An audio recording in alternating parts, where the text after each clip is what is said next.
tempo pra pergunta? Tem tempo pra pergunta? Eu tenho tempo pra pergunta? Tem Tempo pra Pergunta, o podcast oficial do TDC.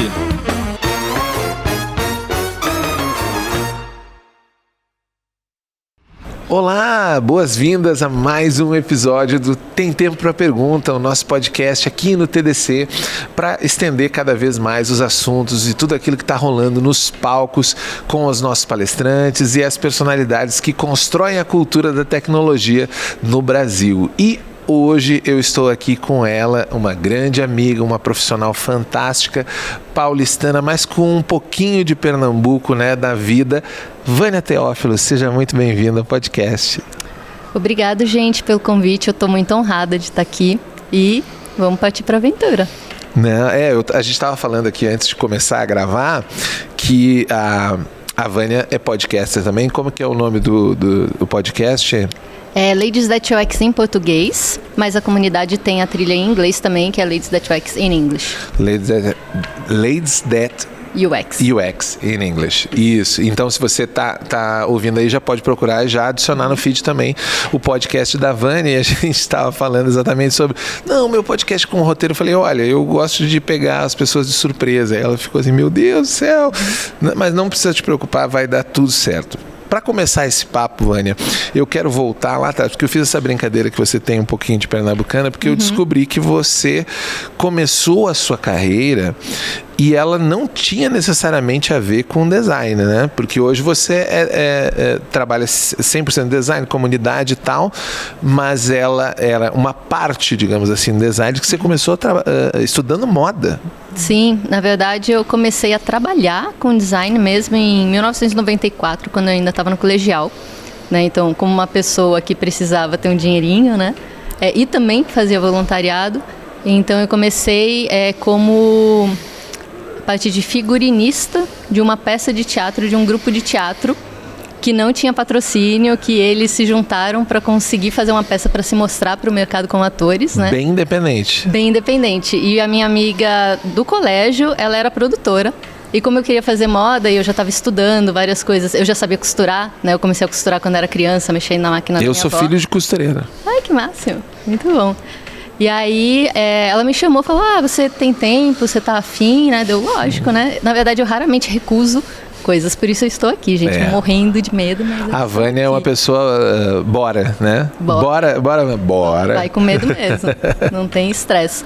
E aí, em 95 eu entrei na faculdade de moda, na Santa Marcelina, fiz 2 anos e larguei o curso. Mas nessa época eu já tinha uma sociedade com uma amiga, então a gente fazia corset, né, roupa de época feminina. E aí deu super certo, porque a gente tinha uma clientela, a gente chegou a publicar na Elle, na Capricho. Que incrível. Era muito badalado, muito divertido, então a gente conseguia entrar em umas festinhas muito legais, né? Eu era pobre, mas descolada, eu conhecia. Show. E isso era bem legal. E aí depois de alguns anos, eu juntei dinheiro, aí consegui fazer um intercâmbio nos Estados Unidos para aprimorar meu inglês. E aí quando eu tava lá, eu fiquei, gente... São Paulo era uma cidade muito hostil para mim, né? Porque assim, o mercado tudo era muito fechado. Hoje em dia a gente está numa cidade que ela é muito aberta, a gente tem muito acesso a muitas coisas, tem eventos, tem cultura, tem muita coisa. Mas naquela época, na década de 90, era bem restrito. E aí assim, eu vou para um lugar que eu quero viver, não quero sol na minha vida. Aí eu peguei meu dinheirinho que eu tinha juntado nos Estados Unidos, R$300, e falei para minha mãe, comprei a passagem, dia 17 de fevereiro, estou indo para Recife, vou morar lá. E ela falou, ok, vai, daqui a 3 meses você volta, então tá tudo bem, né? Quando der fome, ela volta, né? O clássico, né? Ele volta para jantar, porque né? Fugiu de casa, mas na hora da janta ele volta. Começou inverno, começou a chover, ela volta, né? Aí, enfim, aí montei minha vida lá, cheguei num sábado, na quarta-feira eu comecei a trabalhar como garçonete numa creperia bem legal, bem descolada, que existe até hoje, lá o Anjo Solto. E aí fiquei 3 anos lá, e nesses 3 anos eu consegui montar minha casa, consegui estudar, aí voltei, fiz vestibular, aí entrei na Federal de Pernambuco em design. Mas todo esse tempo eu trabalhava, eu fazia tanto a parte de ser garçonete, né, de trabalhar, mas eu também costurava, então eu vendia algumas roupas, vendia muita roupa de carnaval fazia assim, pegava uns de outubro pra frente, eu começava a desenhar e costurar coisas de carnaval para vender em Fantasias. janeiro. Exatamente, assim, tipo umas roupinhas mais descoladas. E aí também comecei a fazer encadernação, né? Então eu fazia cardápio de vários restaurantes de Recife para tirar um extra também. E aí quando eu cheguei na faculdade tinha encadernação. E aí fechou tudo. Fui ser monitora e abri um ateliê de encadernação. Tive 9 anos. Que massa! Foi que me sustentou para essa vida. Nesse período. E eu vi no teu LinkedIn que você também fez mestrado em design um pouco tempo depois, né? Mas você foi pesquisadora por um tempo, né? Sim. Como que foi esse caminho na academia, né? Como pesquisadora? Então, eu sempre fui... Na verdade, eu tive sorte de fazer uma segunda faculdade do zero, porque na primeira faculdade, é aquela coisa, você é muito jovem, você não sabe o que você quer, então você vai pra balada, você vive a vida, né? Você aproveita. Aproveita. Na segunda faculdade, eu falei, cara, nessa daqui eu vou ser especialista. Então, eu tinha lá no semestre, cada cadeira que eu tinha no semestre, eu comprava o livro, eu me aprofundava, eu ia muito além do que eu seria ensinado, né? Porque eu estava com esse foco. Eu não sei o que eu vou fazer, eu queria fazer um monte de coisa. Na verdade, meu sonho era ir para a Itália para trabalhar em empresa de louça, essas coisas para cozinha, de cozinha, né? O design italiano, lindo. Design italiano de produto mesmo. De produto mesmo, produto industrial, né? E aí eu entrei em design de produto, mas o meu curso se transformou em design no segundo semestre. Estava numa época de transição do conhecimento dessa área, né? Porque o design veio do desenho industrial e ainda estava meio confuso ainda o que significava design, né? Exatamente. E lá tinha gráfico e produto, eles unificaram e colocaram muita tecnologia. Né? Então, assim, desde o meu começo, eu entrei em 2004 na faculdade e aí entrei em 2009 no mestrado, né? Eu emendei os dois. E aí, durante todo esse tempo, a tecnologia estava muito presente lá. Então, a gente tinha coisas muito manuais, muito vernaculares mesmo, de você ver cultura, manualidades. E tinham cadeiras que eram extremamente tecnológicas, né? E que a gente já falava sobre o design centrado no humano naquele momento, que foi a base do UX, né? Sim. E aí, durante esse tempo, eu fiquei dentro, eu consegui uma bolsa, né, para fazer um mestrado. E a bolsa, ela não era do meu curso, ela era uma bolsa da universidade que eles deram, foi um prêmio que eu ganhei, porque eles pegavam os pré-projetos, analisavam e os 17 melhores pré-projetos da universidade conseguiam ganhar essa bolsa, que era o que eles chamavam de bolsa empréstimo, que eram bolsas que sobravam, né? E eu passei em 17º lugar. Que legal, que bacana. E consegui. E aí eu me dediquei bastante e aí eu fiquei ali durante algum tempo trabalhando no laboratório, né, do professor André Neves, o GDR Lab, né? E aí eu fazia toda essa parte de pesquisa. Além da minha pesquisa, eu também trabalhava na pesquisa dos outros e coordenava algumas pesquisas, especialmente da galera da graduação, que estava tentando ter algum direcionamento. Eu estava muito focada em metodologia, meta-design, né? Que doido. Então, quem chegava e falava, odeio a... como que se fala? Esqueci o nome agora. As norma brasileira. Né? A BNT. Odeio a BNT. Gente, eu adoro a BNT. Olha só, ela deixa tudo padronizadinho, né? Isso é uma premissa de usabilidade, padronização e consistência. Enfim, então, usabilidade permeia. E versatilidade, né? Porque ela é um padrão que atende todos os requisitos de uma forma integral, né? E faz com que todo mundo consiga se entender. Sim. Porque você está lá em arte, você está em engenharia, aquele padrão faz com que você veja aquela estrutura, aquela narrativa. E consegue somar as coisas, né? Que são completamente diferentes, elas conseguem se somar. Exatamente. Fantástico. E avançando um pouco mais no tempo, né? Me parece muito claro, mas isso principalmente para a galera que está nos ouvindo, não é uma coisa que está tão explícita, tão clara, o quanto que essa multiplicidade de interesses, de coisas que você fez, elas foram compondo a tua visão para o design na tecnologia. Faz sentido isso, né? Faz super. Porque, na verdade, hoje eu trabalho no design de experiência. E quando a gente fala em experiência, a gente fala de humanos. E o design, na verdade, quando você pega lá o comecinho do design, as primeiras anotações sobre o que é o conceito de design, a gente pode falar que é a capacidade da gente transformar o nosso meio ambiente. Então, toda vez que a gente transforma o que está ao nosso redor, a gente transforma por alguma necessidade ou por alguma expectativa, por algum desejo das pessoas que estão usando. aquilo. Então, assim, é uma coisa extremamente inata da gente querer melhorar, querer fazer com que as coisas funcionem, porque o ser humano, na minha visão, então, assim, a gente é movido pela preguiça, né? Então, queremos conforto, queremos praticidade. Então, tudo o que resolve problemas e burocracias nos dá uma boa experiência, né? Então, é meio que uma raiz humana. E isso a gente pode aplicar, a experiência a gente pode aplicar para qualquer coisa. Você vai num restaurante, desde o prato, que é o design industrial, até a foto do cardápio, que é o design gráfico, o layout, a iluminação, enfim, todos os aspectos, o atendimento, né? Tudo é design, tudo é experiência. Então, assim, todas as áreas, por isso que é uma disciplina extremamente transdisciplinar, interdisciplinar, porque todo mundo consegue agregar para o design. O design mesmo como área, ele sozinho, ele é muito pobre. A gente precisa da antropologia, da psicologia, do marketing, enfim, de negócios, de tecnologia, de desenvolvimento. A gente precisa estar ali atuando com todo mundo para que a coisa realmente funcione e funcione para as pessoas, né? Porque só funcionar é muito fácil, funcionar para as pessoas que é... Aí é que é a chave do negócio. E é interessante perceber como isso que você falou dessa transversalidade, né? Desses parâmetros que atravessam todos os aspectos das relações humanas, que estão, né, desenhados dessa forma por diferentes áreas do design, eles se refletem de forma muito prática na tecnologia, né? Não à toa que no TDC a gente vê ano após ano crescer bastante os tipos e abordagens de diferentes design. A gente começou lá atrás com design thinking, bem incipiente, tipo assim, não, o design é só na parte em que você para pensar sobre o que é o problema. Hoje você tem praticamente design de ponta a ponta do desenvolvimento de software e tecnologia, e isso colocou o designer não mais como um parceiro do desenvolvedor, mas como um colaborador direto, e até em certo nível, e aí eu gostaria de saber a tua opinião sobre isso, de transformar o próprio desenvolvedor em parte em designer também. Todas as pessoas, elas têm esse potencial de construção e de transformação. O Design Thinking, ele veio, na verdade, trazer o pensamento de design para pessoas que não têm formação em design. Então, porque quando a gente pensa... Eu gosto muito de uma analogia, eu vou viajar um pouquinho, mas eu já volto, tá, gente?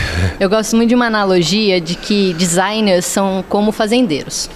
Então, você tem o fazendeiro que vai criar boi, você tem o fazendeiro que vai plantar cogumelo, você tem o fazendeiro que vai criar peixe.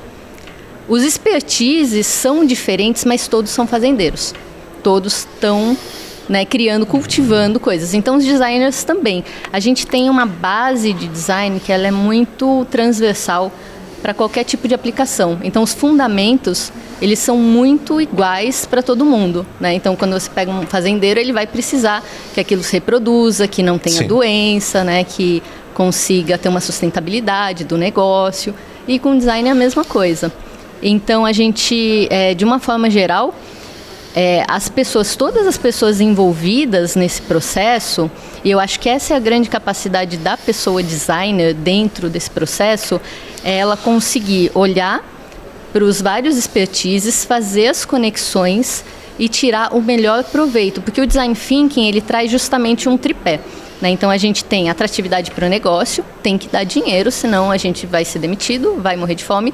E o capitalismo, na verdade, o design é uma profissão capitalista, né? A gente nasceu da indústria, sem dúvida. Então é a grande vocação da nossa profissão. A gente tem a parte da tecnologia, né? Então ele tem que ser viável tecnologicamente, não adianta a gente pensar numa coisa muito mega maravilhosa, mas que a gente simplesmente não consegue construir, ou que alguém consegue construir, mas dentro da nossa empresa nós não conseguimos, né? Então isso acontece bastante, da gente sonhar e depois não volta. E a capacidade de produzir aquilo ainda e que a gente tem que usar sempre o ainda, né? Ainda é inviável dado o contexto econômico, né? Tem essa... Também, e regional. Regional, tem vários recortes. Vários recortes. E o terceiro tripé ele tem que ser atrativo para as pessoas, porque pessoas vão usar. Em última instância, as pessoas que são os usuários finais de qualquer serviço, de qualquer produto, seja o que for, desde um blazer até uma caneta, um acrílico bonitinho. sabe? Com um layout bacana. Enfim, tudo tem esse potencial de ser construído por pessoas, só que a gente não consegue saber construir tudo, né? E outra coisa também que o pessoal fala muito, que na verdade aqui é um pouquinho de polêmica, tá, gente? Só um pouquinho. Estamos aqui para isso. Eu ouço muito falando assim, porque o design tem que saber falar linguagem de negócios. Aí eu fico, gente, negócios, especialmente hoje em dia, tudo que eu tenho estudado, eu não sou especialista, mas eu estudo bastante até para minha atuação ser mais completa. O design, o negócio hoje, ele está com uma abordagem extremamente cliente-centrista. Então, o negócio está olhando para o cliente. Da mesma forma, TI também está olhando para o cliente. Então, o design, a gente, ao mesmo tempo que a gente tem que aprender múltiplas linguagens, a gente também tem que fazer com que essas pessoas saibam falar as nossas linguagens. Não é uma via de mão única, né? É um relacionamento. Então, em todas as empresas e projetos que eu trabalhei, sempre que deu certo, foi quando a gente conseguiu criar bons relacionamentos entre o time, entre as pessoas, entre os clientes, entre todos esses stakeholders, todas essas pessoas que vão circundar e vão interferir no projeto final. Sim, e pegando até esse ganchinho aí que tu falaste sobre cliente, né? E me parece que a simbologia do cliente é a pessoa enquanto consumidor, né? Ele é uma pessoa, mas me parece que tanto do ponto de vista tecnológico quanto do ponto de vista humano, o design ele talvez tenha uma condição de ir além da observação desse usuário, daquele que vai usufruir daquela tecnologia enquanto ferramenta, enquanto capacidade de suportar a preguiça dele, né? E para além dele enquanto ser consumidor, né? De uma forma mais estruturante. E isso me parece... E aí eu gostaria de saber a tua visão também sobre esse tema, de que é indissociável o incentivo ao pensamento do desenho, seja da experiência, do produto, da estrutura econômica, ou não? Você acha que existe pensamentos hoje que você consegue dizer assim, não, a gente está pensando um desenho de futuro completamente desconectado dessa ideia econômica? Então, o que eu acredito é que tem, na área profissional, né, pensando nas pessoas designers, a gente vai ter uma diversidade de backgrounds, repertórios, de locais onde elas se educaram. Então, existem aquelas pessoas como eu que fez o curso de design, existem aquelas pessoas que estão migrando de outras áreas, então elas vão trazer outros repertórios. E aí, até certo ponto... E aqui é um pouco de provocação, um pouco de pergunta, porque eu não sei a resposta. Perfeito. Mas eu acho que a gente está muito fragmentado, de uma forma geral. Quando a gente fala de economia, a gente sabe que a gente está num sistema extremamente globalizado. Tem um BO que acontece lá no leste europeu, afeta o mundo inteiro. Completamente integrado hoje, Exatamente. Né? Hoje a gente não pode mais falar de cluster do ponto de vista humano. Tudo está integrado. O cara espirrou lá, pandemia global. Exatamente. Literalmente, infelizmente. Literalmente. Né? Então a gente tem uma enchente, a gente tem um incêndio, a gente sabe, quem acredita na ciência, acreditamos na ciência, sabemos que a mudança climática existe, a gente está num momento de incerteza porque ela existe, tá? Como é que ela vai ser? Não fazemos a mínima ideia. Né? Então a gente vai ter que ter uma flexibilidade muito grande como humanos e também como profissionais. E aí eu volto para aquele ponto de que os designers, né, as pessoas que trabalham com design de uma forma geral, elas precisam ter um pouquinho, que aí tem uma das especialidades do design de experiência, que seria o service design, que tem uma vocação, e aí eu posso falar porque eu também já trabalhei nessa área, tem uma vocação um pouquinho maior de ter um olhar mais holístico, que é o que o design thinking propõe, a gente ter um olhar mais holístico. Né? Eu sei que não é fácil, porque no dia a dia a gente está lá trabalhando, está resolvendo... Existe uma pressão. Existe uma pressão. Então, assim, tem um limite do que a gente consegue fazer no nosso trabalho e na nossa empresa. E tem horas que a gente só quer desligar a TV, desligar tudo e falar, não, vou, né, simplesmente existir um pouco e não vou pensar sobre profissão e não vou pensar filosoficamente sobre nada, e tá tudo bem. Sim. Também a gente precisa ter esses momentos de escape, mas também, a gente também tem uma responsabilidade. Isso não é só das pessoas designers, é de qualquer tipo de profissional, em qualquer parte do mundo. Essa responsabilidade existe, você querendo ou você sabendo dela ou não, que é de você construir o mundo, o seu momento de mundo, tanto de agora quanto de futuro, porque você está nele. Então, assim, é um sistema, a gente está numa bola que está girando pelo espaço. Sim. E a gente está num sistema fechado. Então, assim, o que conecta um com o outro, o destino de todos é o mesmo. Sim. Né? Só tem um barco. Cada um está no seu barco. Não, estamos todos nesse literalmente barco. No mesmo barco. Então, tem trocentas reflexões aqui que a gente pode fazer, que a gente pode extrapolar. E aí, em vários níveis, né? Então, quando eu penso nas pessoas profissionais hoje, elas vêm de níveis de senioridade diferente. Então, assim, eu estou há 28 anos trabalhando com design, então eu já passei por vários perrengues em várias áreas, eu já cometi vários erros, né? Ainda cometo alguns, mas erros mais inovadores. Sim, novos erros. Novos erros, né? Porque a gente gosta de testar coisas, porque também só erra quem se arrisca. Com certeza. Né? Quem está sempre na zona de conforto. Não é ruim ficar na zona de conforto, gente. De vez em quando a gente precisa ficar e tá tudo bem. Tá? Não me confundam com coach. Com Tem que sair da zona de conforto. Não o tempo todo. De vez em quando, sim. Né? Mas, enfim. Até porque a gente estava conversando aqui em um outro momento e perguntaram assim, qual que é o melhor código? É aquele que não existe, porque eu não preciso criar ele. Né? Ou seja, eu estou bem. Eu não preciso criar um código significa que não tem problema, então ele não existe. Né? Sim. Então, como você falou, às vezes a zona de conforto está tudo funcionando. Fica aí, tá ótimo. Sim, uma hora...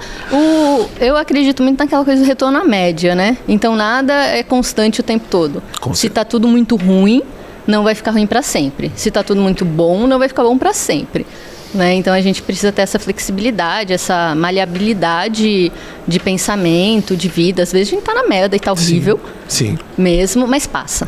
Né? Eu posso falar por experiência, passa. Não, eu tenho essa mesma experiência. Às vezes a gente olha pro horizonte e não passar. Mas é importante a gente deixar claro que você falou muito bem, né? A questão hoje do clima não vai passar se não tomarmos determinadas atitudes.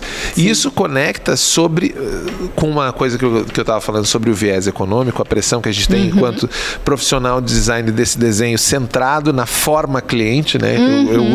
Eu gosto de usar essa expressão de forma cliente, porque o humano é sempre humano na sua multiplicidade, mas eu crio quase que um avatar, né? Que é o ser consumidor. Eu quero fazer uma persona, eu quero fazer um arquétipo do ser consumidor. É ele que me interessa. Sim. O resto não me interessa. Só que a gente vive num planeta que, além desse problema de escassez de recursos, ele é um planeta extremamente desigual.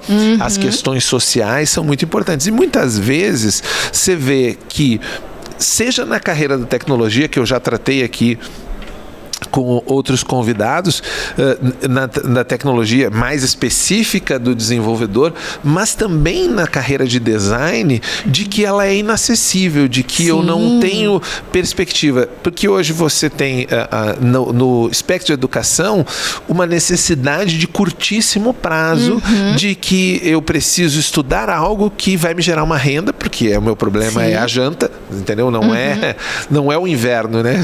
Eu tenho que me preparar para não, eu tenho que preparar para a janta. Sim. E aí, como que você enxerga a estruturação não só da profissão, mas também dessa estrutura educacional que a gente precisa? Porque eu acho que a gente nem precisa discutir a necessidade de designers no mundo. Sim. Né? Mas como eu transformar e até pensando Brasil, tá? Como diferencial competitivo, como diferencial regional para enfrentar a desigualdade a partir da carreira de design, por exemplo. Sim. Então, isso a gente tem... E quando eu falo a gente, eu vou falar assim, várias pessoas com quem eu converso, das comunidades de design, de UX, pessoas com quem eu me relaciono. Eu vejo que a gente está num dilema, na verdade, num momento de grande incerteza, no sentido de que a gente tem... O design, ele é uma carreira que ele veio de uma formação elitista, né, branca, antropocêntrica e elitista. Eu posso dizer que eu só consegui me formar de fato porque eu fiz uma federal, porque eu consegui passar na federal e foi o ateliê de encadernação que fez com que eu conseguisse sobreviver, porque os horários das aulas eles variavam a cada semestre, eu não ia conseguir ter um emprego fixo, Então eu tive que me virar, tive o privilégio de conseguir me virar, porque nem sempre a gente consegue, né? E isso é uma coisa que a gente está tentando mudar, o trabalho de comunidades, o trabalho de faculdades, de escolas, de pessoas influenciadoras também, que passam conhecimento. Então, hoje em dia, a gente vai para o YouTube, tem gente que ensina coisas e aprende coisas no TikTok. Eu ainda não consegui, mas quem sabe, né? Tipo, nunca digo não, né? Mas, assim, a gente tem um trabalho muito grande de conseguir fazer com que esse problema de empregabilidade brasileiro, que a gente tem um problema gigantesco, em que uma pessoa que ela entra júnior numa profissão e fala, júnior vai ganhar R$2.000. Gente, R$2.000, você não começa a pagar um aluguel. Se for numa cidade grande, numa capital, você não começa a pagar um aluguel.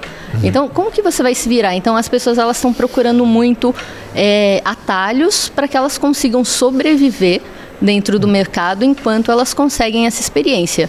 E com a pandemia, né, imagino, a gente teve uma aceleração muito grande da necessidade, porque a necessidade, tipo, faz 20 anos que a gente fala, a gente precisa de designers no mercado, a gente precisa capacitar pessoas, a gente precisa capacitar fora dos grandes centros, a gente precisa de capilaridade no Brasil, a gente precisa chegar em Roraima, a gente precisa chegar no Acre, a gente precisa chegar no Mato Grosso, a gente precisa chegar em todos os lugares. Atitudes, né, e projetos estruturantes e não apenas reações ou atividades pontuais, né? Exatamente. Então, em certo momento, a pandemia trouxe um alívio muito grande com o full remoto, porque a gente conseguiu ver pessoas... Eu trabalho com pessoas que estão em outros estados, em outras cidades, né?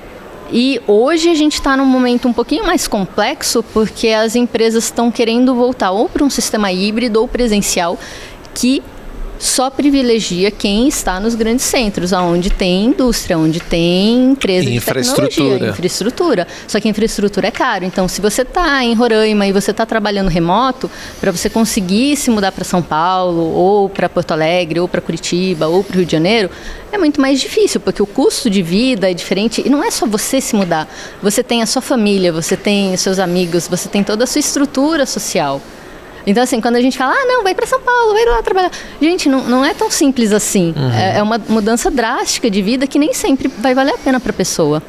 Então, de uma forma geral, a gente tem um grande potencial com a tecnologia. A tecnologia ela consegue levar a gente para enxergar talentos em lugares onde eles não seriam vistos antes mesmo.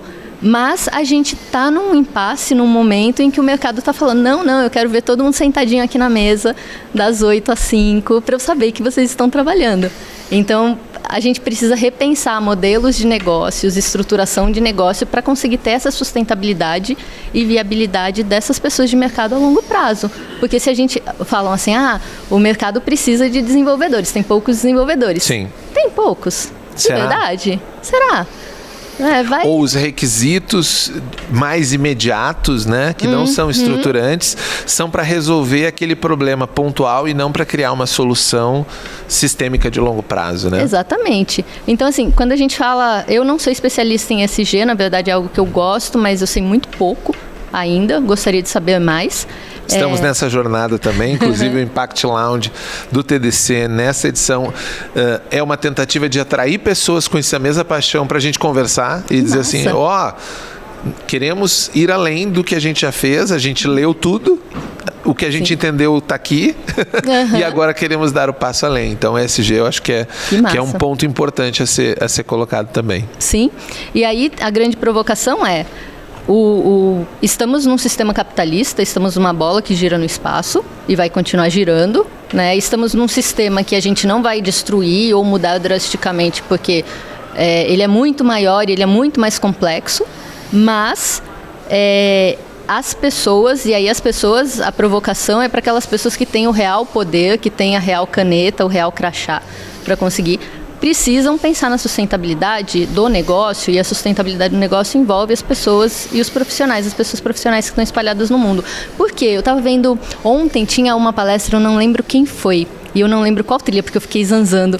Eu entrei em vários lugares. É uma característica do TDC, para você que caiu de paraquedas aqui, está vendo esse nosso episódio, porque é profissional de design, o TDC, ele é um evento multithread, então tem N trilhas com um monte de palestra, então se você achar que não está perdendo nada, você não está no TDC, né? Com certeza, o tempo todo você está perdendo tudo. Quem tem FOMO fica, socorro, estou perdendo tudo. Mas aí eu vi numa das palestras que falava que na década de 90 ou na década de 80, eu sou péssima para decorar coisas, eu tento pegar o conhecimento, então se eu estiver citando errado, me perdoem, mas que há 30, 40 anos atrás o tempo de vida médio de uma empresa era de 60 anos.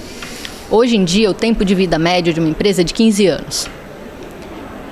Então a gente empresas têm um problema, se empresas têm uma expectativa de vida tão curta, elas precisam trabalhar de uma forma para você conseguir fazer com que a empresa tenha uma sobrevida, um tempo. E isso vai precisar ser trabalhado na sustentabilidade dessas pessoas profissionais, de onde elas trabalham, como elas trabalham, quais são os direitos. Outra coisa, por exemplo, que eu acho importante falar eu vi em muitas empresas que eu já trabalhei, tinha um problema sério quando a mulher ficava grávida.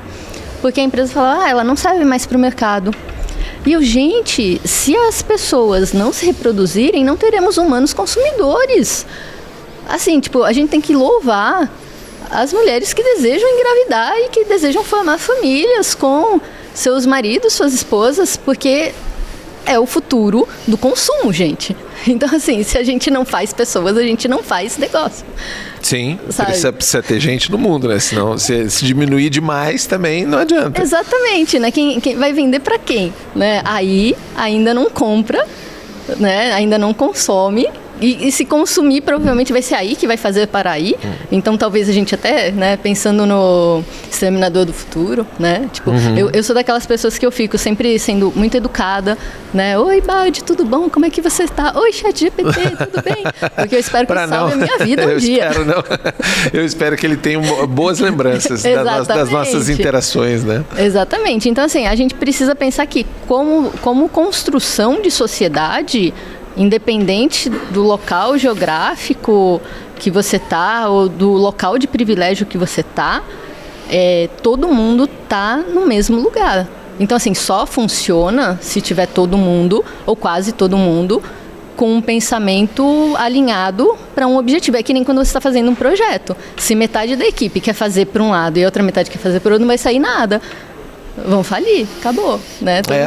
Acabou. E você vê, isso que você está falando faz muito sentido.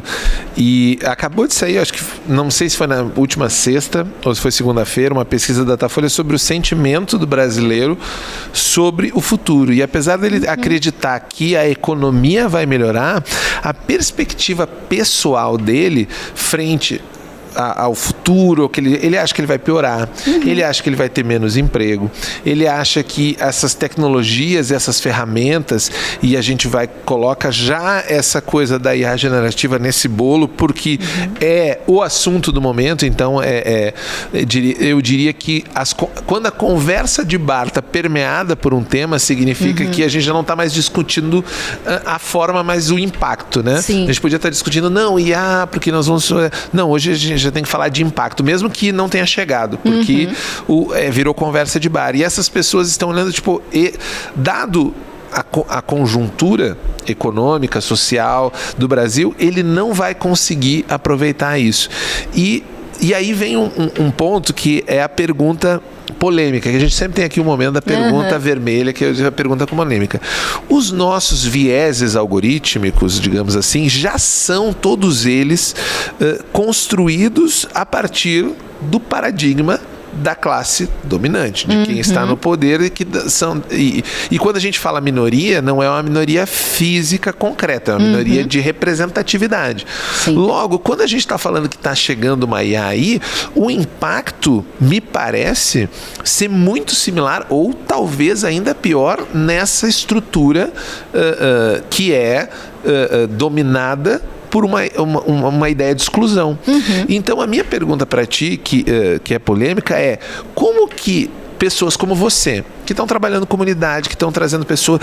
Como que eu preparo essa pessoa que ela está recém chegando, ela está se dando no mundo, só que a velocidade na outra ponta e a própria inteligência artificial já está fazendo ela temer dela ser dispensável de algo que ela nem conheceu ainda. Como que você lida com isso lá na ponta na hora de fazer essa construção de comunidade? Nossa, que perguntinha boa essa, hein? É a pergunta vermelha. É a pergunta vermelha.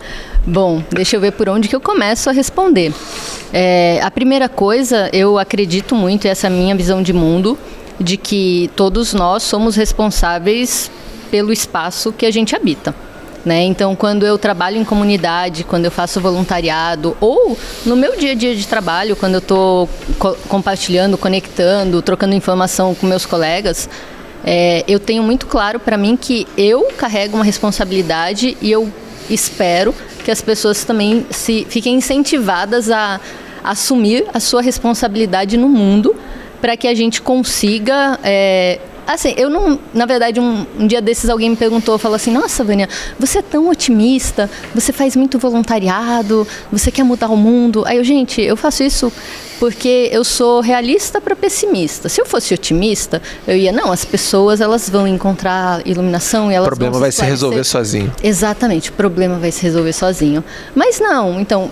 Eu não acredito que as pessoas vão resolver o problema, que o problema vai se resolver sozinho. Então eu preciso gastar meu tempo, e eu gasto muito tempo da minha vida, eu dedico muito tempo da minha vida pessoal para mudar alguma coisa ou para incentivar pessoas a mudar, porque eu não vou mudar nada sozinho. Na verdade, eu nem acho que eu vou mudar muitas coisas, mas eu vou... É aquela coisa, reação borboleta, né? Você começa um movimentinho aqui e, de repente, coisas acontecem que eu nem me dou conta, eu nem sei que elas estão acontecendo. E, na verdade, de vez em quando eu tenho uns feedbacks isolados de alguém falando, nossa, você colocou uma vaga em tal lugar e eu consegui entrar nessa vaga. Sabe, você indicou esse livro e foi bem legal. Nossa, a comunidade, eu faço parte de uma comunidade, né? Eu sou a representante na América Latina, eu sou a diretora da América Latina da Ladies That UX. Então, a gente tem essa missão de fazer com que as pessoas, com que as mulheres cis e trans, elas tenham esse network, elas consigam se comunicar, elas consigam se sentir representadas e elas consigam ser representantes também, né? Então, tem todo esse trabalho para que... E eu não estou sozinha, eu conheço muita gente que dedica muito tempo de vida também para olhar todas as outras facetas da sociedade, né, que não estão nessa maioria, né, que é uma minoria numérica, mas é uma maioria de representatividade. Então, de uma forma geral, eu imagino que quando a gente tem esse olhar mais holístico, quando a gente toma a responsabilidade para si, e aí, quando eu falo com a minha mãe, quando eu converso com a minha mãe, eu falo da responsabilidade dela em se educar para ser uma pessoa antirracista, né? Porque a gente está num trabalho de educação e essas pequenas coisas, elas têm um poder muito grande. Então, de uma forma geral, nossa, eu vou mudar o mundo, eu vou conseguir fazer uma coisa gigantesca. Não, você primeiro se muda, né, porque a gente está numa sociedade machista, né, o machismo estrutural está aí, o racismo estrutural está aí, então a gente está todo dia nos construindo, né, desconstruindo e construindo uma nova versão da gente para que a gente consiga fazer com que o mundo seja mais inclusivo e mais diverso. E eu acho que, de uma forma geral, a gente tem trocentos problemas, mas quando a gente traz essas pessoas para perto da gente nessa velocidade, porque tem muito esse FOMO, né, esse Fear of Missing Out, o medo de ficar de fora de coisas que a gente não viveu e que a gente talvez não viva. Enfim, é um problema extremamente complexo e eu estou tentando dar uma resposta mais simplificada, mas eu não sei se está chegando lá. Mas a gente realmente precisa ter essa visão holística e conseguir conectar esses pontos para a gente ter essas pequenas transformações no dia a dia. E falar muito, porque a pessoa que está na empresa, a pessoa que tem o crachá, que tem a caneta, talvez ela não se tocou que a empresa dela só tem 15 anos de vida. Ou ela está assim, daqui a 15 anos eu vou estar em outra empresa. Mas assim, você vai construir coisas para serem destruídas, né? Sim. E qual o legado? A gente também pode falar para pessoas, né? Qual o legado que você está deixando? Você está deixando uma sucessão de empresas que morreram no seu caminho. E eu gostei muito de uma parte você falou lá no comecinho, de criar pessoas, representar, mas também criar representantes, que elas possam ser representantes. Sim. Então, isso, na minha visão, me parece uma ideia estruturante para que as pessoas aprendam, né? E não só aprendam, mas também que exista um caminho para que ela siga, para que ela não seja abalroada por cada nova coisa que vem a desestruturar um mercado. Porque, por exemplo, você vê hoje uma das discussões que ela não está nem aqui no podcast, ela está nos corredores do TDC. A gente está aqui falando numa salinha fechada, mas tem 1.500 pessoas aqui em volta, e eu sei que esse é o assunto nos corredores, e aí, que a gente brincou no começo, aí vai tirar meu emprego e tal, e quando você está falando disso, você já está me parece que você já está num outro andar. Tem uma galera aqui no andar de baixo que nem chegou ainda no ponto de se preocupar com isso. E para isso, quando você está falando de comunidade, me parece que é meio que central eu não deixar essa pessoa chegar aqui despreparada para lidar com isso, né? Essa questão de você construir ela como representante é exatamente isso. Olha, eu cheguei aqui, mas eu cheguei porque tem mais gente comigo, e eu não vou chegar aqui e dizer valeu, cheguei. Sim. E agora eu tô legal e o resto eu não tô nem aí. Se ela é representante, ela entende a responsabilidade dela, que você falou, né? E eu acho muito interessante, você falou bastante também sobre o machismo estrutural, o racismo estrutural, e para além de usar isso, me parece, né? Para além de usar isso como uma retórica de defesa, que nós, pessoas brancas, e eu, pessoa homem na mesa, usa isso... não, gente, é que foi estrutural, desculpa, eu preciso aprender mais.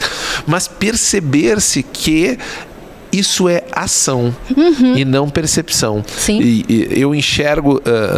seja numa perspectiva profissional ou pessoal, de que todo momento em que você sai de uma discussão, porque nessa mesa só tem 2 pessoas brancas e eu não vou falar de racismo, eu estou perdendo uma oportunidade de dizer, é problema nosso. Sim. Né? Porque quem não é, né, branco, ele não tem esse problema. Esse problema é a gente que causa, logo nós temos que conversar e a pessoa que está ouvindo tem que se preocupar com isso. E não pode ser, na minha visão, e até gostaria de saber da tua opinião sobre isso também, não pode ser algo à parte, sabe aquela coisa anexa? Não, eu tenho a minha atuação profissional e essa coisa social é um anexo, se eu tiver que lidar com isso eu vou resolver. Não, ela é meio uma completude, né? O que você acha sobre isso? Bom, tudo é vida, né? Para mim, essa separação de vida profissional e vida pessoal, ela não existe, tudo é vida. Então, algumas pessoas falam, nossa, mas você gosta muito do que você faz no seu trabalho? Aí eu sempre me pergunto, porque na minha visão, eu gosto do meu trabalho porque eu vivo 8 horas com ele, pelo menos, todos os dias, de segunda a sexta. Então, se eu não gostar, tô ferrada, eu vou viver num relacionamento frustrante durante 40, 50 anos da minha vida. Então, assim, é também uma responsabilidade nossa gostar do que a gente faz. Faço coisa chata? Muito. Faço coisa que é perrengue, bomba, que eu tenho que resolver, que vai ser complicado? Faço. Então, assim, não tem tempo ruim. Mas eu faço querendo fazer, gostando de fazer, porque é aquela troca, né? Eu vendo meu tempo de vida por dinheiro para que eu consiga realizar coisas, né? Para que a Vânia, pessoa com preguiça, possa existir de uma maneira mais confortável. Então, é uma relação de troca. E nós, como indivíduos, a gente precisa perceber nessa relação de que a nossa vida é uma construção inteira. Então, enquanto a gente está dormindo, a gente é a mesma pessoa. Quando a gente acorda, a gente é a mesma pessoa. Quando vai para o trabalho, quando está escovando o dente, quando está no ônibus, quando está assistindo Netflix. Então, de uma forma geral, tudo se permeia. E essa ação que a gente fala a gente tem esses grandes problemas de machismo estrutural, racismo estrutural. A gente tem milhares de problemas que são estruturais, que a gente luta contra eles. Muitas vezes a gente perde, algumas vezes a gente ganha, né? Mas a gente realmente tem que se educar para que a gente consiga mudar É porque, assim, eu não acredito muito nesse sonho romantizado de eu vou mudar a sociedade. A sociedade, ela que se mude sozinha. Eu vou fazer a minha parte, eu vou impactar outras pessoas vão impactar outras pessoas, porque a sociedade é essa construção desses indivíduos. Então, nada é muito único. E isso me lembra lá no começo, quando você falou da pessoa cliente, e eu sempre acho que as pessoas, a pessoa ela é consumidora, ela é cliente, mas ela é pessoa. E na nossa profissão em design, muitas vezes a gente tem uma arrogância de pressupor o que é o melhor para a pessoa, né? Às vezes a gente consegue ouvir a pessoa falando e a gente consegue ver o que é bom, o que resolveria algo na vida da pessoa, mas as pessoas são autônomas, elas vão resolver seus próprios problemas. Ninguém deixa de resolver um problema porque o aplicativo não está funcionando. Ela vai para outro aplicativo, ela vai para a rua, ela vai resolver. Ela vai a pé. Ela vai a pé. Ela não... acabou minhas opções aqui, eu não consigo chamar uma condição, eu vou a pé. Exatamente. Então, assim, você se vira. Você não vai deixar de fazer uma coisa porque o app travou. Isso não existe. Né? Então, tem uma certa arrogância estrutural da profissão de design e talvez de outras profissões de tecnologia também. Não sei, não posso falar por elas, né? Mas posso falar um pouquinho sobre a perspectiva do design. E essas pessoas, elas são completas. Quando eu faço muita pesquisa com pessoas, entrevisto, converso, né, faço os testes e tal, e as pessoas, elas trazem muitas coisas porque elas são as reais usuárias desses sistemas. Então, muitas coisas que eu nunca ia imaginar, e eu adoro isso porque a gente sempre chega com uma pesquisa com várias hipóteses, né? Então, a gente, vamos validar essas hipóteses. E aí a gente tem aqueles plot twists, né? Sim. Nossa, que interessante. Nunca imaginei que essa pessoa ia gostar disso. Nunca imaginei que ela ia odiar isso. A gente estava fazendo tudo tão certinho. Né? Então, assim, as pessoas, elas têm essa riqueza. E aí, voltando para aquele sistema complexo, globalizado, né? Quando a gente fala, temos uma cultura europeia, branca, estruturante, e isso estrutura os nossos vieses de tecnologia, os nossos códigos. A gente sabe que tem problema, a gente tem muitos problemas, problema não falta. Racismo algoritmo, preconceito algorítmico. Exatamente. E aí, qual que é o ponto? A gente precisa, de fato, olhar para esses problemas e educar essas pessoas que estão ao nosso redor para a gente conseguir com que os nossos projetos tenham efeito, só que sabendo das nossas restrições. Então, uma pessoa por exemplo, São Paulo é uma cidade extremamente múltipla. A gente vai ter aquela pessoa extremamente culta que estudou no melhor colégio, definindo aqui melhor colégio, sei lá. Enfim, e a gente vai ter aquela pessoa que teve pouquíssimas oportunidades. Elas vão ter problemas muitas vezes que são muito parecidos. Talvez elas resolvam de formas parecidas, mas globalmente a gente tem recortes que vão ser extremamente diferentes. Então, a gente precisa ter esse olhar muito múltiplo para saber para quem que a gente está resolvendo isso. Porque se a gente não sabe o para quem ou por que a gente está resolvendo isso, a gente nem sabe se a gente está resolvendo alguma coisa. E eu me lembro agora, e dado o tempo, a gente já vai começar a se encaminhar para o final, mas eu lembro uma discussão pouquíssimo tempo atrás, mas eu acho que ela ainda é muito presente de quando a gente começou a brotar aplicativo de tudo, né? Sem dúvida, as App Stores e o modelo de mobilidade que a gente criou, né? Esse desenho de uma sincronia em rede a partir de sistemas de dados móveis, e que nós estávamos muito mais focados no efeito do aplicativo do que necessariamente de o que ele fazia na ponta e se eu conseguia acessar, né? Porque eu via muito aplicativo que matava a bateria do usuário porque a bateria não funcionava. O aplicativo que ficava pedindo recurso para a rede, e aí o cara não tinha mais dados, não tinha pacote de dados, porque o aplicativo toda hora perguntava alguma coisa, ele tinha que trocar. Então, essas coisas que eu vejo que são particularidades do design, e eu sou um cara que chegou depois no design, né? Toda a minha carreira acadêmica e profissional foi da administração, e eu gostava muito de design, fui aprendendo, estudando, e hoje estou mais no design, perceber que no frigir dos ovos, no final das contas, a gente fica muito focado em entregar algo que parece fantástico, um pouco tu falou lá no meio, né? Mas que não necessariamente considera o grande escopo de pessoas que vai usar. Eu faço um recorte e eu pego, não, o meu aplicativo é pra gente de iPhone. Quanto representa a pessoa que tem iPhone, né? Ah, não, o meu aplicativo a pessoa tem que ter no mínimo X megabytes de memória no coisa. Quantos representa isso? Hoje no Brasil a gente tem uma cobertura grande de rede de internet, mas ela é limitada, né? Ela é uma brecha no marco civil brasileiro da internet, que é o seguinte: olha, você acessa a internet, mas só WhatsApp, só isso aqui que eu estou dizendo. E enquanto que a gente, desenhando coisas, a gente não está olhando essa extensão, né? Onde que eu posso, como que eu posso quebrar essa hegemonia, né? E eu acho que as carreiras de design, inclusive, que é o ponto que eu quero puxar para a gente tentar fazer um fechamento aqui na visão do profissional de design que está na tecnologia, como que eu transformo essa carreira de design no ensino, que, como você falou, né, o design é o fazendeiro com muitas com fundamentos e com muitas saídas práticas.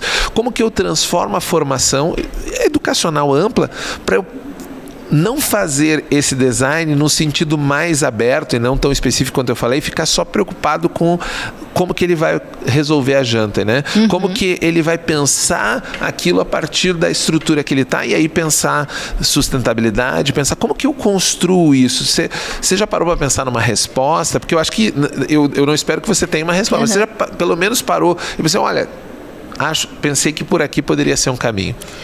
Eu acho que eu já pensei nisso, na verdade é algo que eu venho pensando há algum tempo, porque eu vejo muito essa ansiedade, a gente fala muito da incerteza, da rapidez, da velocidade das coisas, mas ninguém se transforma em um designer iniciante para um designer com mais experiência em pouco tempo, não existe fórmula mágica, você precisa, aí o que eu falaria para as pessoas são, respira. O que você tem hoje, você tem que pagar boleto hoje, então você vai fazer o job que vai te pagar boleto. Em paralelo, mas sem causar ansiedade, sem ficar naquela correria, porque a vida, ela, na minha visão, ela não tem que ser uma corrida. A vida, ela é para ser vivida, né? Eu tenho muito claro para mim que o sentido da vida para mim é a gente tem que ser feliz. A gente nasceu para ser feliz, né? Temos que trabalhar, temos que pagar boletos, temos que fazer coisas que a gente não gosta, tipo matar inseto, sabe, quando entra voando pela janela. Enfim, tem essas coisas, né, que a gente tem que fazer, mas o princípio fundamental é nós nascemos para ser feliz, né? Humanos são criaturas preguiçosas que precisam dessa felicidade. Então, respira. Primeira coisa, respira. Você sabe qual é o caminho? Não. Provavelmente não. Quando eu comecei lá, eu comecei em moda, depois eu passei por design industrial, depois eu fui para engenharia do papel, eu dei aula de pop-up, nossa, eu fiz um monte de coisa. Depois eu fui para a parte de usabilidade, eu trabalhei com meta design, trabalhei um pouquinho com gamificação, design de jogos, enfim, fiz trocentas milhões de coisas. Lá no começo, eu não fazia ideia de tudo que eu ia fazer, e eu sei que eu ainda não fiz nem metade do que eu vou fazer. Que ainda há caminhos novos a explorar. Que ainda há caminhos. E essa que é a coisa gostosa do design. Porque é gostoso e não gostoso ao mesmo tempo. Porque antigamente, quando a gente pensa, século passado, tá, eu vou conseguir um emprego, eu vou bater carimbo durante 30, 40 anos, eu vou me aposentar e eu vou morrer, né? E com o mundo moderno, a gente tem a oportunidade de viver. Né, de viver vidas em que nós somos protagonistas, em que a gente consegue ter esse protagonismo do que eu vou fazer hoje. Hoje eu tenho que pagar boleto, tenho que me virar? Vou me virar.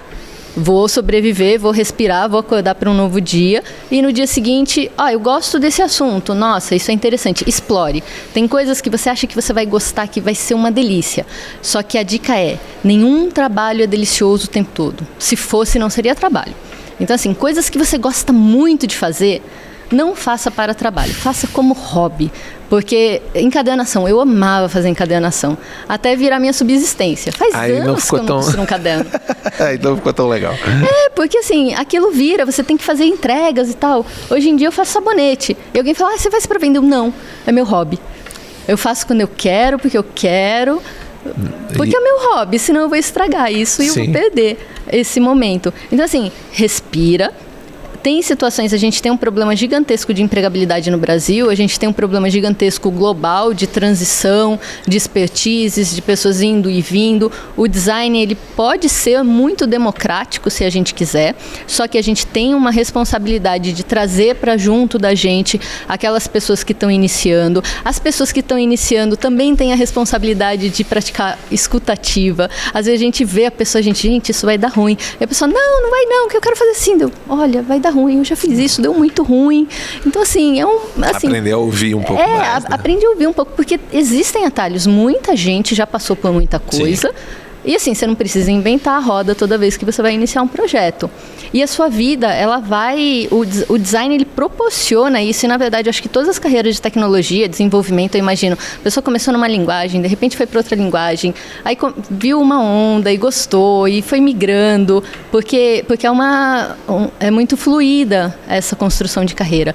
Então, assim, primeira coisa, respira.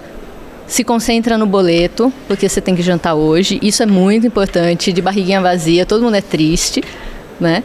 E vai explorando. Tem coisas que você vai gostar muito, tem coisas que você vai fazer que você vai odiar e que às vezes você gasta recurso financeiro, gasta tempo, porque você idealiza, romantiza. Design é extremamente romantizado. Muita gente faz propaganda de júnior a sênior em 6 meses. Comece a trabalhar e em 3 meses você vai ganhar 15 mil. Gente, isso não é realidade. Tipo, não é realidade, sabe? É uma fantasia narrativa que favorece quem está vendendo ela. Exatamente, né? E assim, enfim, desconfiem, porque o golpe tá aí, tem muito golpe cai quem quer. Eu não acho nem que é cai quem quer, porque assim, a galera que dá golpe, os caras são... Tá ficando profissional. A galera, nossa, assim, tipo, é complicado, é muito perigoso. O povo realmente estuda e é bom no que faz para dar golpe, né? Para dar golpe, enfim. Mas é isso, respira. Respira e pensa, tipo, você não é seu crachá. Se eu sou júnior, seja júnior. Aproveite, seja... Gente, quando eu penso na época que eu era júnior, era tão gostoso. Eu tinha tão pouca responsabilidade. Eu podia fazer um monte de coisa, eu experimentava muito. Quando eu era pleno, eu tinha ainda uma movimentação legal. Eu podia fazer outras coisas, tinha mais autonomia, porque já me deixava andar sozinha. Sênior. Enfim, então assim, vai construindo essa carreira e vai respirando, porque não é de hoje para amanhã. A vida não acontece de hoje para amanhã. A tecnologia pode parecer que está voando, que está indo muito rápido, mas quem usa a tecnologia são pessoas, e a tecnologia, na minha visão, vai se adequar ao tempo das pessoas e não a gente se adequar ao tempo da tecnologia. Maravilha, Vânia, nosso papo rendeu incrivelmente. E para fechar, dado o nosso tempo, a gente está criando uma tradição, já que estamos começando o podcast, então estamos no processo de criar tradições, que é pedir porque o pessoal da tecnologia, desenvolvedor, e acho que um pouco os designers também, está sempre com a sua mochila, né, para lá e para cá. E eu queria saber o que você carrega na sua mochila, e aí pode ser um livro, um vídeo, um filme que você queira, alguma coisa que você queira para colocar na mochila do nosso ouvinte, que ele vai sair daqui com essa dica cultural para pode ser sobre o tema do que a gente está trazendo aqui ou sobre a sua carreira, que você acha que vai agregar para a pessoa, que ela pode levar na mochila dela. Bom, eu vou falar de 2 mochilinhas, uma mochilinha mais algo que na verdade está nesse momento na minha mochila, então leiam literatura que não seja de trabalho. Então nesse momento eu estou com um livro da Ursula Le Guin na minha mochila, que eu trouxe ontem. Eu fiquei na salinha ali, li um pouquinho, porque estava aflita de, nossa, o que está acontecendo na história? Eu quero saber o próximo capítulo, não posso esperar chegar em casa. Aí li um pouquinho, guardei. Então, assim, leiam ficção. Ursula Le Guin é muito legal. Ela é uma escritora de ficção, mulher, e os livros dela são muito legais. Eu não li todos, eu não sou conhecedora, mas, assim, comecem, procurem. Ler mulheres, né? Leiam mulheres. Existe uma comunidade chamada Leia Mulheres, sabia? E elas têm um podcast também. Olha aí, recomendo procurarem, porque eu farei isso, vou procurar. Muito bom. E a outra dica, aí eu vou falar um pouquinho da comunidade, da Ladies That UX. Então, na comunidade a gente tem momentos inclusivos e exclusivos. Momentos inclusivos são as nossas mídias. Então nós temos mídia em português, inglês e espanhol. Nossa comunidade ela é global, a gente está em todos os continentes, estamos em 90 capítulos espalhados pelo mundo, 30 na América Latina. Fantástico. E vocês podem procurar Medium, YouTube e podcast em inglês, português e em espanhol. Às vezes uma mídia tem mais em inglês, outra mais em português, outra mais em espanhol. Então procurem Ladies That UX, e aí em português, em inglês ou em espanhol. E temos o nosso podcast, também, que é maravilhoso. Então, hoje eu sou a pessoa responsável pela curadoria do podcast da Trilha em Português. Já faz mais ou menos um ano. O podcast, ele é da comunidade, ele é feito para a comunidade. Então, a gente sempre trazendo mulheres inspiradoras que tenham algum talento, que tenham algo para dizer. E, às vezes, a gente tem uma pessoa que acabou de migrar para a área e ela pode falar sobre esse processo de migração, o que conectou da profissão antiga dela com a profissão nova. A gente tem pessoas extremamente sêniores que trazem conhecimentos e bagagens.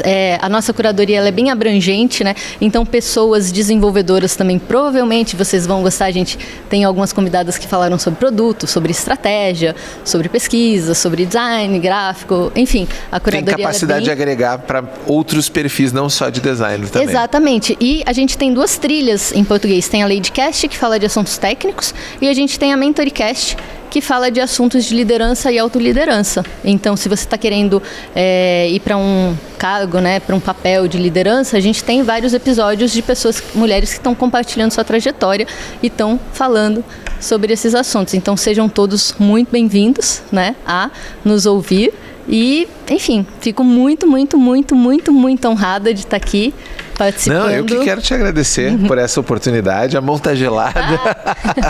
A mão tá gelada. Nervoso, gente. Não, mas não tem. Foi maravilhoso, um papo bacana. Agradecer demais a tua disponibilidade por estar aqui, apostar junto com a gente nesse nessa primeira série de episódios do Tem Tempo para Pergunta. E convidar você que está nos acompanhando também a seguir a gente aí no feed, porque tem muitos outros episódios. Além dos episódios que nós estamos gravando aqui, tem os episódios da comunidade também, com vários temas bacanas que permeiam, né, a tecnologia. Hoje aqui o nosso foco foi design, mas a gente fala bastante sobre desenvolvimento também, e ainda vai trazer mais pessoas falando sobre os diferentes aspectos da área da tecnologia. Então, fiquem aí com a gente, sigam a gente, é muito importante, siga a gente no feed para receber todos os nossos podcasts. Obrigado mais uma vez. Como que o pessoal pode te achar na internet, se quiser se conectar? Eu estou no LinkedIn, então se você procurar por Vânia Teófilo, eu estou lá. Tem uma outra Vânia Teófilo que é maravilhosa, que é uma pesquisadora de biologia do Cabo Verde, que trabalha em Pequim. Eu sou a pessoa que não é bióloga, tá? Eu sou a pessoa que é designer, então a escrita é a mesma, é fácil de confundir, mas assim, ela tem um ranking muito... Um dia, quando eu crescer, né, talvez eu seja como a minha... esqueci como que se fala... Minha colega, a sua xará. Minha xará. Mas assim, no LinkedIn eu respondo todo mundo. Às vezes eu demoro, posso demorar uma semana ou 2, eu não olho com frequência, mas eu respondo todo mundo. Tá? Então, assim, se eu demorar é por causa do tempo mesmo, porque eu tenho que gerenciar esse processo de vida pessoal e profissional que é a mesma. Com certeza. Então, fica aí a dica, adicionem a Vânia no LinkedIn, adicionem a gente no feed e eu espero vocês aqui no próximo episódio. Tchau, galera. Até mais. Tchau, pessoal. Tem tempo para pergunta? Eu tenho tempo para pergunta? Tem tempo para pergunta? Tem tempo para pergunta? Eu tenho tempo para pergunta? Tem Tempo para Pergunta, o podcast oficial do TDC.